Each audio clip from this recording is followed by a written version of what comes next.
You're listening to the We Are Libertarians podcast network. Find all of our shows at wearelibertarians.com.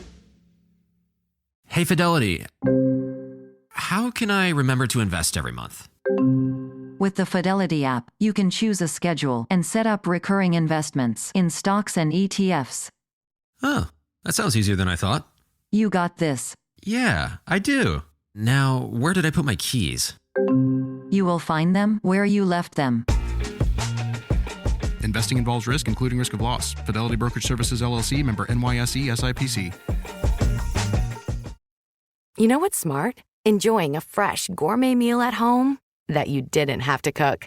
Meet Factor, your loophole in the laws of mealtime. Chef-crafted meals delivered with a tap, ready in just 2 minutes. You know what's even smarter? Treating yourself without cheating your goals. Factor is dietitian approved, chef prepared, and you plated. Pretty smart, huh? Refresh your routine and eat smart with Factor. Learn more at factormeals.com. You're listening to the We Are Libertarians podcast network. Find all of our shows at wearelibertarians.com. We thought you might like to know that there is an organization in central Indiana called the Starfish Initiative, which pairs young scholars starting in 8th grade with a mentor with the goal of helping them move on to a post-secondary education, be it the military, a trade, or college, a 4-year college and beyond. And both the mentors and the scholars get a lot out of this. And today, my guest, Crystal Givens, the president and CEO of the Starfish Initiative, will help us work through how this works. So stay tuned right here on The Chris Spangle Show. Crystal Givens, thank you so much for joining me here on the show today. Thank you so much for having me, Chris. So I am excited to talk about the Starfish Initiative. I think it is such a great program, and I've used it as an example so many times in talking with friends. Can you tell us, first, you're the president and CEO of the Starfish Initiative, and what is the Starfish Initiative? All right, thank you for asking. And we are a nonprofit organization based right here in Indianapolis, and our goal is to ensure that students in high school have what they need in order to succeed. I know that that's pretty broad, but what that means is that we connect our students, and we call our students our scholars. We connect scholars who are 21st century eligible. So all of our students are coming to us as a part of the 21st Century Scholars Program, and they come to us within their 8th grade year. So once they complete that application and we know that they're going to be a 21st century scholar, we give them, we provide the opportunity or the option for them to come on board with Starfish Initiative. There's an application process, and we have, some requirements within there. But for the most part, we're accepting 8th grade students who have a strong desire to achieve, and they're highly motivated to achieve not only in their academic life, but in their personal lives as well. So we connect those students to a mentor starting in their freshman year. And once they come on board with Starfish Initiative, we involve them in our programming, make sure that they're engaged, and also making sure that we're checking in with them and provide other opportunities for them to see something different, like with theater or civic engagement activities, but also making sure that our students are connected to another caring adult who helps them along the way as a career coach or a college coach, for instance, just making sure that that adult or that mentor is coming alongside them to support them in their efforts to achieve their dreams and their goals. Can you explain what a 21st century scholar is? Or did I get that right? Yeah. Yes, I'm the not familiar 21st with Century that. Scholar Program is offered through the Indiana Commission for Higher Ed. So this is a statewide program for students who may have some financial eligibility. They have to be financially eligible to participate in this program. And it's assisting those students with college tuition, in-state tuition. So essentially, a student who qualifies for 21st Century Scholars or who is a 21st Century Scholar, they won't have to pay tuition if they're attending at Indiana College. There's a little bit more layers in there, but that is the premise of the program, to increase college participation here in Indiana. And is it specifically targeting people who are economically disadvantaged or marginalized? Yes, there's a financial need there. Yes. Okay. Mm-hmm. And what is the importance of college? Why is it so important to send those folks to college? Mm-hmm. And I say college in a general way, because that could also mean a certification program, because the 21st Century Scholar Program doesn't just pay for a student to attend a university, a 4-year institution. It could also go towards an associate's degree. It can also go towards programs that provide you with a certification. So it's not just the 4-year institution that we traditionally think of, but there are options, and it's allowing students to explore their options and not just focusing on a university aspect of going to college and going off and away from home. But that is included as well. Yeah, the last time that I interviewed your organization, I was struck. I guess I had just never thought about. My mom went to college, right? So when it was time for me to go to college, she had filled out an application. She knew how to do it. Like there was an awareness, and it just had never struck me that there might be families out there who don't have somebody in their family or within their circle that need help understanding the path to college, the track to college. And oftentimes, like high schools or middle schools or whatever, they're a little overwhelmed. So that's one of the great things that your organization does, is really pairs mentors and scholars to prepare them and give them skills that they might not have had. Like, can you talk a little bit more about that? Yeah, that's right, Chris. And I want to piggyback on your first statement that you saw someone in your own household who went to college, and how that pretty much set the standard for you. You didn't have to go outside to seek that. So with a lot of young people, a lot of scholars, a lot of students across the country, not just in Indiana, that is not the experience. And I will use myself for an example. That was not my experience growing up. I knew people outside of my home who went to college.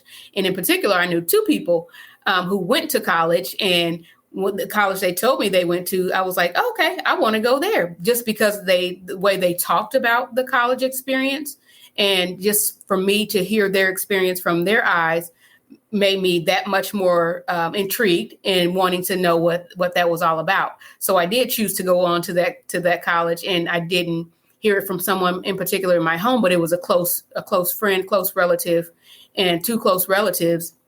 And so just being that person, that a young person that's in the 8th grade, maybe, that they may have never heard of anyone from their family or close family going to college, but just exposing them to someone, that one person could change the trajectory of their future. And that's what we're all about, and why we want to work with mentors who are excited to come alongside that one person, to be that coach, that cheerleader, but also to be that person to correct them sometimes, and be that person to help get them back on track, and just helping to be that resource for parents as well.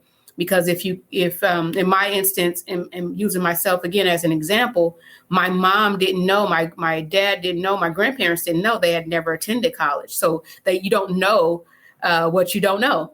So just having a person who has knowledge and experience in those areas can open the door for many more experiences and many more options for a young person.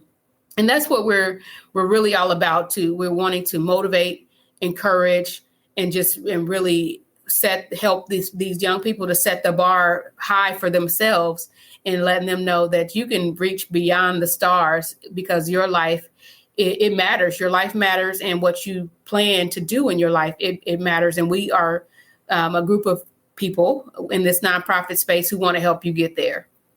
So we talk to a lot of high school students, because we're broadcasting on Indiana high school and college radio stations.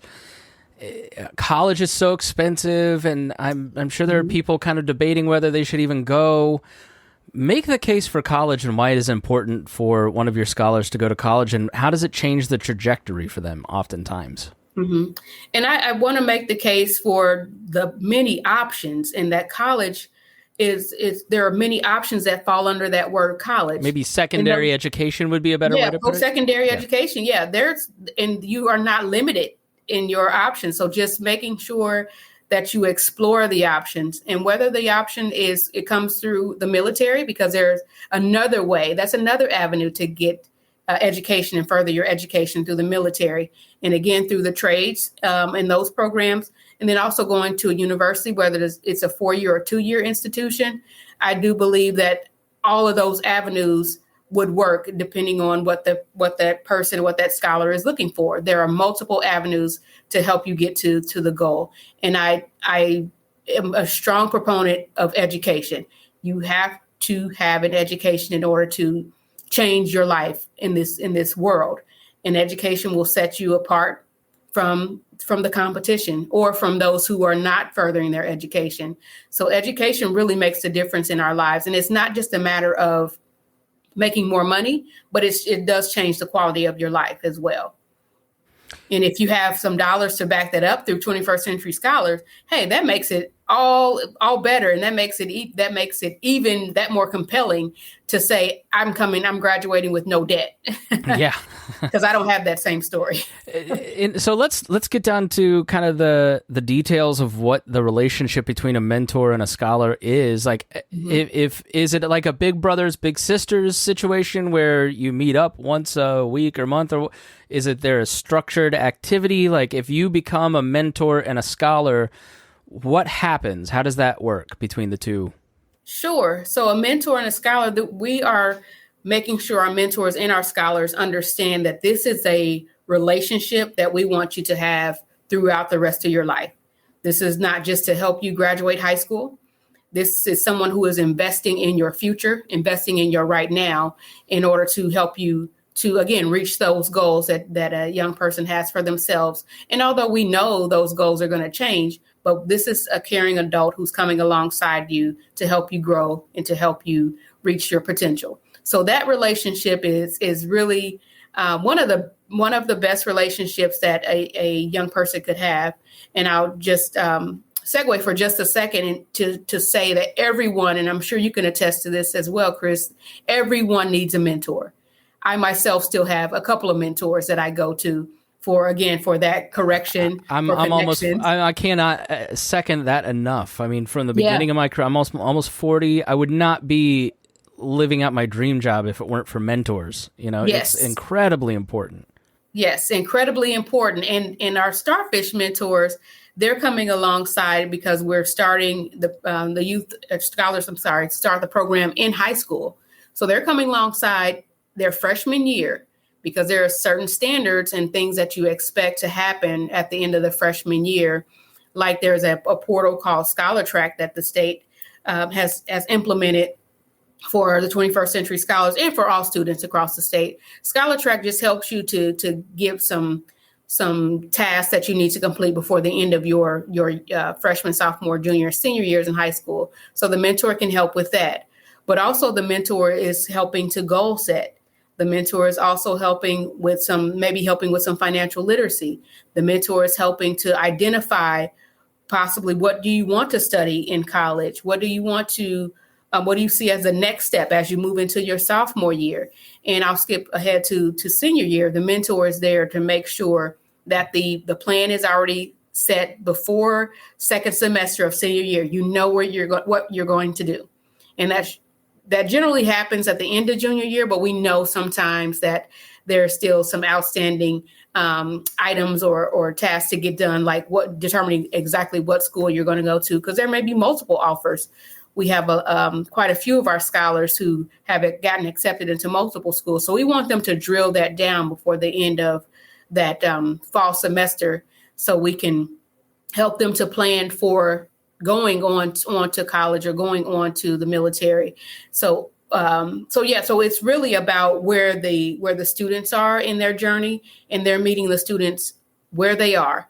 And they're also not only that student, but they're meeting the families where they are. And we have had many, many, many mentors come back and tell us that they think that the scholars think that they did so much for them, but in turn, the scholars have done so much for that mentor. So it's very rewarding on both ends. And we love hearing the stories of how our scholars and mentors have gotten mutual benefits out of these growing relationships, and how our scholars and mentors have kept in touch after so many years. And I actually just got a message from one of our mentors. I think it was about 4 years ago she was involved with her scholar, but she just attended her scholar's wedding. So these are lifelong relationships that we're building between our scholars and mentors. And for myself, I do have a scholar myself, and I can tell you that it's definitely helping me, not only as a professional, but helping me to stay on track and to be accountable to someone. It's just, I don't know. It is rewarding, definitely rewarding. How so? How are you accountable to the scholar?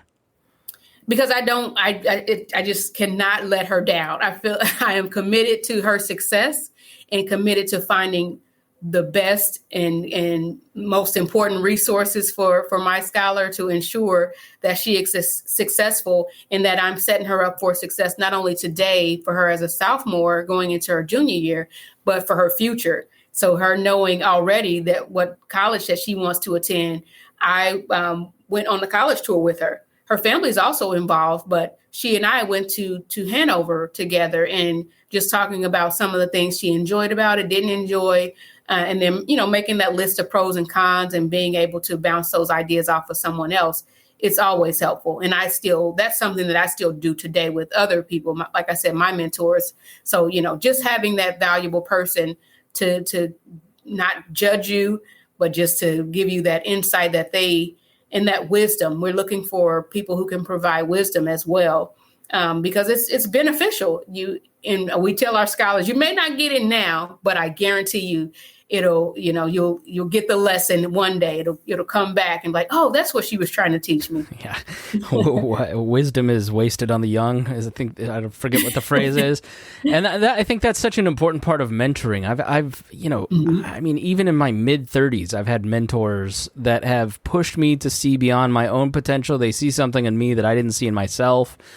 They, push you to kind of see the world in a different way. And I think when you're young, and you tell me if you see this, not just the accountability, I'm sure you're checking in with somebody, oh, did you get this application done? I'm sure many of your scholars are self-starters automatically. Yes. But just to have somebody say, you can do this, and have you ever thought about this? Because it's actually way easier than you think it is. Exactly, yeah. Please, continue. Oh, yeah, so I was going to say that's one of the biggest components of being a mentor, because we've been there, and helping our scholars to understand you're not in this alone. I've walked that road too, and this is a mistake that I've made that I don't want you to make. Now, granted, we're all going to still make mistakes, but having someone who is caring and understanding and can be that person, that a shoulder you can lean on when you do make that mistake to help you back up, is pretty critical as well, because no one wants to be beat up for the mistakes that they made. Here's how I got out of it, providing some alternatives and providing solutions. So how does somebody become a scholar? Great question. We are recruiting scholars right now. We are just contact Starfish Initiative. Go to our website. You see it scrolling at the bottom of your screen. Go to our website and reach out to us, because we want to make sure that the scholars understand their expectation. So we have, you can place your interest there, but we don't want anyone to apply, go through the whole application process before they understand what the expectations are, what the commitment is to this program, and knowing that you have to put something into it in order to get something out of it. And then what about a mentor? If somebody's listening and they want to sign up and mentor, what are your qualifications for that? Yes, so our mentors are professionals, so you need to be a professional in the space, and we do have a current requirement for mentors to have college experience. And again, like I said, that could vary. So just contacting us with your interest in the mentor role. Well, that's an interesting point, because the last time I interviewed somebody, I don't have my bachelor's. I have like 65 credit hours. It's like, aw. So did that change? I went to college early on now, but I am a professional. Yes, so that's why I said that we do not let that be a barrier, because there's a lot of great people out here who are ready and willing to be mentors and are ready to pour into our scholars, and we don't want that degree to hold them up. there's experience, you have college experience. So come on board and sign up to be a mentor, and we take you through an orientation process. There's also some certain standards that we have our mentors to do. There's a background check as well.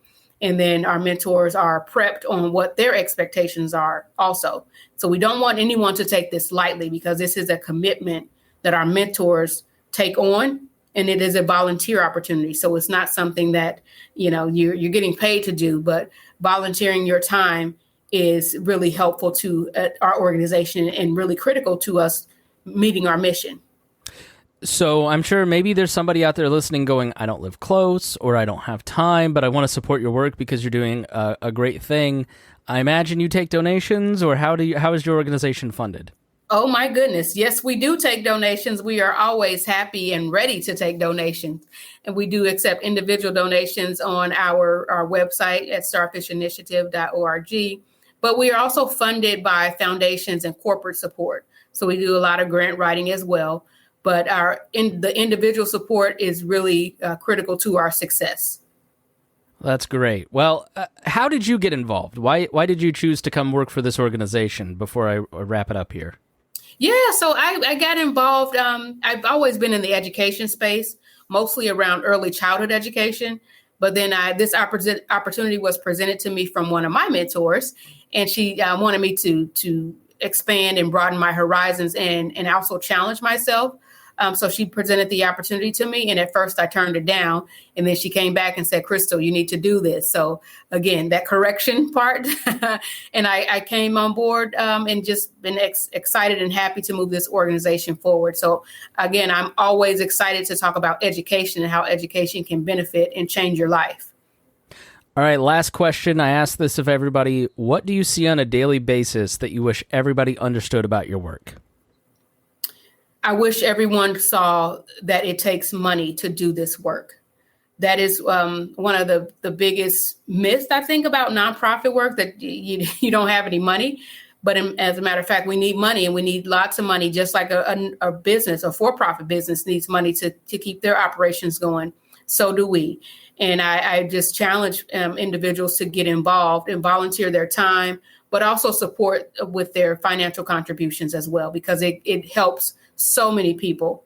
And we recently graduated, we had around 80 students to graduating seniors from our program. And many of those students are going on to post-secondary opportunities. And we could not do this work without the support of funders, of support of individuals that are coming alongside us because they see the value in it, in changing someone's life through education and through programs like Starfish Initiative. Crystal Givens, President and CEO, starfishinitiative.org. You can find that in the show notes if you'd like to go and volunteer, if you'd like to become a scholar, if you'd like to donate some time and money, that'd be great. Thank you so much for joining me. It was really a pleasure to talk to you. I appreciate the time, Chris, and thank you. Thank you so much for listening, and we will see you again soon. All right, great. I'm going to leave it rolling just because I'm going to do an intro right after this, but I really appreciate it. Thank you so much. This will be out on podcast fairly soon, but it won't air over the air for a few months just because we're giving them a bunch to air over radio stations, like kind of, pick and choose what you're going to air when. So, all right. But I'll make sure to send it to you once it's up and it's on indianapodcast.com. Okay. Excuse me. All right. I appreciate your time and the invitation. Yeah. Anytime you have something else, please come back. I'd love to talk to you, maybe 6-12 months from now. Okay. That'd be good. All right. Thanks so much. Okay. Take care. Bye-bye.